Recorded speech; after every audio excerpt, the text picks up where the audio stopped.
Witam Państwa serdecznie na moim kanale Natalia Samary, Zdrowie, Uroda i Fitoterapia.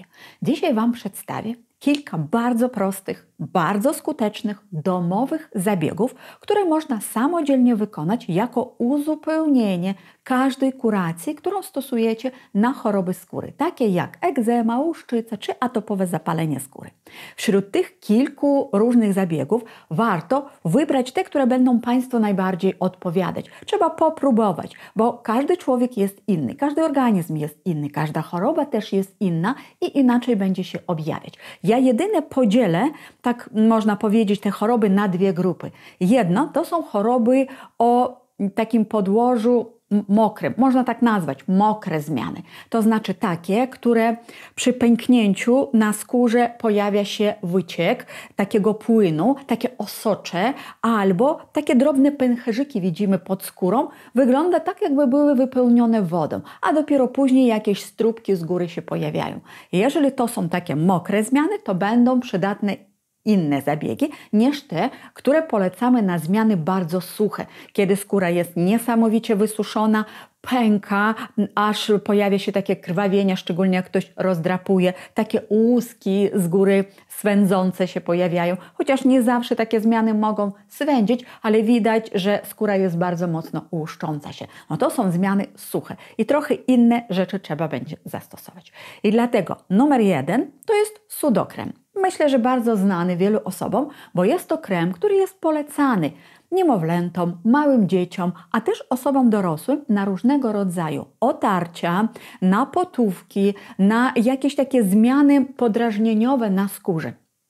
Ten krem będzie bardzo dobrze łagodził te wszystkie zmiany, ale on właśnie bardziej jest przydatny przy zmianach mokrych, ze względu na to, że zawiera cynk i zawiera też alkohol. I te zmiany będzie delikatnie wysuszał, ale dodatkowo ma działanie bakteriobójcze, przeciwzapalne, regenerujące i bardzo dobrze łagodzi te wszystkie podrażnienia. Także przy zmianach mokrych sudokrem jak najbardziej się sprawdzi. Natomiast co na zmiany bardzo suche? Na zmiany suche najlepiej stosować kremy i maści, które zawierają witaminę D i witaminę A. Dwie witaminy, które są niezbędne dla zdrowia skóry i potrafią zregenerować zmiany, które się pojawiają.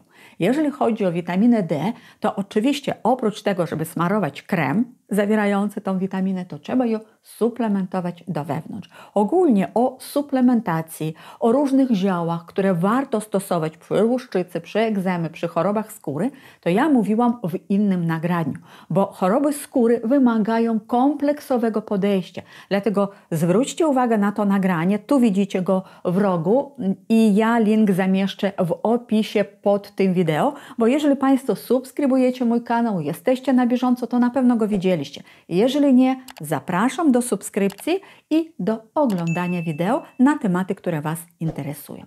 Natomiast na trzeciej pozycji będziemy mieli różne specyfiki na bazie dziegciu. Dziegieć ogólnie w medycynie ludowej od wieków był znany jako środek łagodzący zmiany na skórę. Ma działania dezynfikujące, bakteriobójcze, przeciwzapalne. Jedyny minus tego specyfiku to jest jego dość też wyrazisty, dość mocny i nieprzyjemny zapach. Natomiast w momencie, jak smarujemy jakieś maści, kremy, to rzeczywiście ten zapach jest wyczuwalny. Ale po zmyciu to już go nie ma. Tak samo jak szampony z dziegciem stosują się przy łuszczycy skóry głowy i są naprawdę skuteczne. I po zmyciu, po spłukaniu tego szamponu z włosów, tego zapachu już nie czuć, ale warto rzeczywiście wypróbować, zastosować. Może akurat w Waszym przypadku bardzo dobrze się sprawdzi. Na czwartym miejscu mamy kąpiele solankowe. Ogólnie wiadomo, że jest takie morze martwe, akwen na ziemi, który słynie ze swojego zbawiennego działania na problemy ze skórą, takie jak egzema i łuszczyca przede wszystkim. Na brzegu Morza Martwego stoją sanatoria, gdzie ludzie specjalnie przyjeżdżają, stosują różnorakie zabiegi, takie całe kuracje i bardzo często nawet po jednej takiej kuracji występuje bardzo mocna remisja łuszczycy, kiedy te zmiany ze skóry całkowicie znikają, bo tam jest ogromne niezasolenie, bardzo duża koncentracja niezbędnych minerałów, no i plus do tego jeszcze słońce. Jeżeli chodzi o słońce, to oczywiście bywa różnie, bo są takie zmiany, szczególnie łuszczycowe, które słońca nie lubią i na słońcu się nasilają. Ale to takich zmian jest znacznie mniej, ludzi chorujących na takie zmiany jest mniej. Więcej osób odczuwa w lecie, kiedy jest więcej słońca, ogromną ulgę, a na zimę bardzo często choroba wraca. Natomiast nam chodzi nie o słońce, nam chodzi przede wszystkim o sól, o kąpiel. I niekoniecznie wyjeżdżać do Izraelu, bo można taką kąpiel solankową zrobić we własnym domu. Na temat tego, jakie sole wykorzystać, ile trzeba tych soli, jaka temperatura wody, ile tych kąpieli, o tym wszystkim, jak również co zrobić, jeżeli ktoś nie ma wanny, ja mówię o tym w innym nagraniu. Sięgnijcie po to nagranie o tej leczniczej mocy soli z Morza Martwego, ogólnie też soli morskiej, jak ona na organizm wpływa i co można w domu z tą solą wykonać. Natomiast natura dała nam jeszcze jeden dar, oprócz soli dała nam błota lecznicze. Błota lecznicze inaczej jeszcze są nazywane albo iły, albo borowina i mogą być wykorzystywane przy różnych stanach zapalnych. Przy stanach zapalnych narządów wewnętrznych, stawów, ale przede wszystkim na skórę. I Wy możecie poszukać i znaleźć te błota, które zwykle na właśnie problemy ze stawami się polecają, one też na skórę się sprawdzą. Jedynie na co warto zwrócić uwagę. Jeżeli kąpiele solankowe mogą stosować osoby, jak te, które mają suche zmiany, tak i te, które mają mokre zmiany, bez znaczenia, dla każdego są wskazane, to jeżeli chodzi o aplikacje błotne, mogą być też dla wszystkich, ale będzie różny czas, ile to błoto ma znajdować się na skórze. Jeżeli skóra jest mocno wysuszona, to trzeba krótko trzymać, 10-15 do 20 minut na zmienionej skórze i później zmywamy to błoto. Jeżeli skóra jest problem jest mokry, no to jak najbardziej można nawet do 30 minut podtrzymać na skórze. I jeżeli występuje łuszczycowe zapalenie stawów, to aplikacje błotne na stawy można robić nawet na 2-3 godziny. A później zmywamy i smarujemy dowolnym kremem z tych, które już wymieniłam, lub na przykład może być stosowane do smarowania masło shea. Masło shea po prostu jest rewelacyjne ze względu na swoje bardzo dobre, nawilżające i regenerujące działanie. I w odróżnieniu od tych maści, które zawierają witaminę D i witaminę A, które my smarujemy tylko na zmienione odcinki skóry, to masło shea można smarować na całe ciało, na twarz, na wszystkie miejsca i te zmienione chorobowo i zdrowe. I jest to wspaniała profilaktyka, bardzo dobre nawilżenie całej naszej skóry. I jeszcze można do smarowania wykorzystać oleje, szczególnie na te bardzo suche zmiany. Na mokre też jak najbardziej. I będzie to olej z czarnuszki lub olej z wiesiołka. Te oleje też można spożywać do wewnątrz, ale do smarowania się sprawdzają zarówno na skórze, ogólnie na ciele, jak i na skórę głowy, jeżeli problem tam występuje. Kolejny bardzo ciekawy specyfik, o którym prawdopodobnie mało kto wie, to jest proszek nim. To są sproszkowane liścia cudownego drzewa, które się nazywa miodła indyjska. W medycynie ajurwedyjskiej wykorzystuje się jako środek o działaniu dezynfikującym, przeciwzapalnym i tonizującym. I miodła może być wykorzystana zarówno dla skóry suchej, jak i dla zmian mokrych, ale na różne sposoby. Jednak troszeczkę tą skórę podsuszy, dlatego jeżeli ktoś ma mokre zmiany, to się stosuje. Bierze się proszek, na przykład 1 łyżeczka i dodaje się zwykła, wystudzona, przygotowana woda do konsystencji, żeby uzyskać taką śmietanę.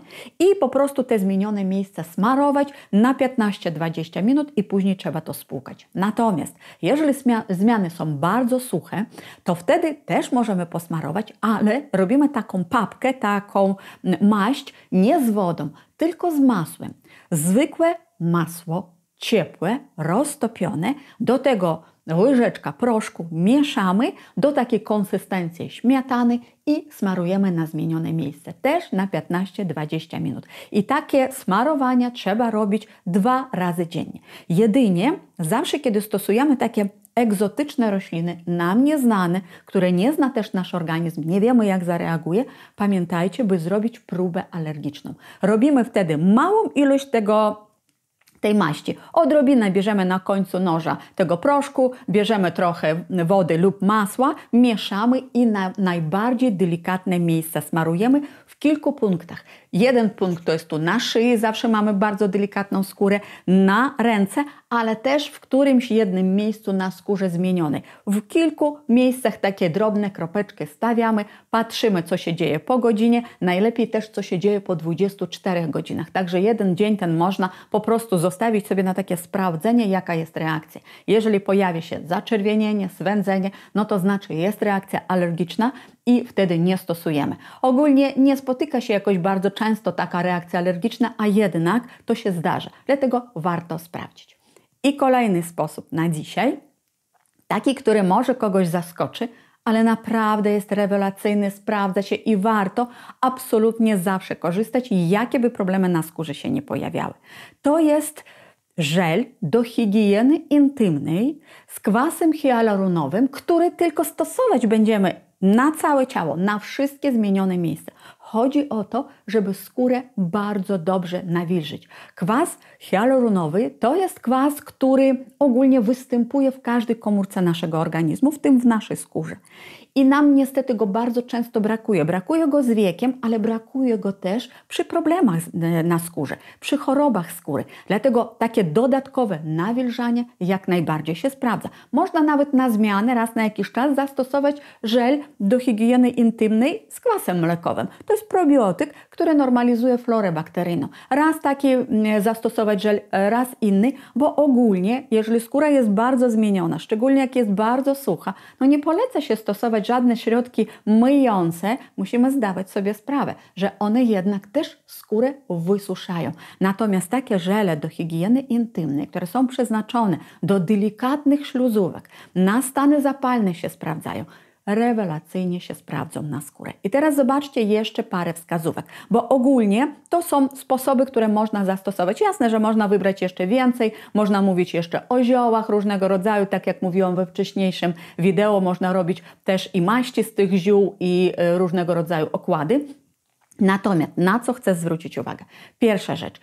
Nie jedną najlepiej metodę z tych wymienionych dzisiaj wybrać, a kilka. Wybrać sobie jedną maść, wybrać na przykład kąpiele, dodatkowo aplikacje błotne plus żel do mycia bez mydła, bez tego wysuszania skóry. I kilka takich zabiegów jednocześnie w ten sposób pielęgnować skórę. Druga rzecz.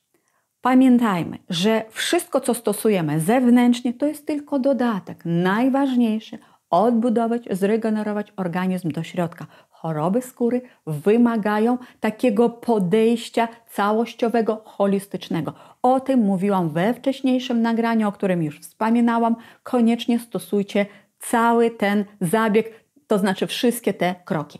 I kolejna rzecz.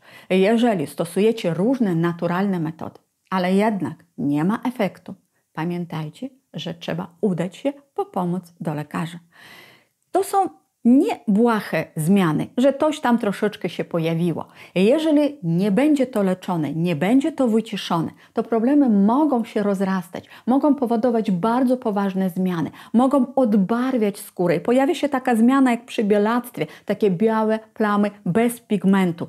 I to już zmiany dość trwałe, z którymi trudno jest walczyć. Dlatego warto pomóc swojemu organizmowi. Jeżeli jest potrzeba stosowania środków farmakologicznych, czasami rzeczywiście tak jest, że jest taka potrzeba. Trzeba zastosować, a później podtrzymywać już swój organizm, kiedy wywołamy tą remisję w sposób naturalny. I tu macie wiele zabiegów, które możecie stosować, plus te wszystkie środki do wewnątrz, o których wcześniej mówiliśmy. Także bardzo Wam dziękuję za uwagę dzisiaj i do zobaczenia w kolejnych nagraniach. Z Wami była Natalia Samaryc. Życzę Państwu dużo zdrowia.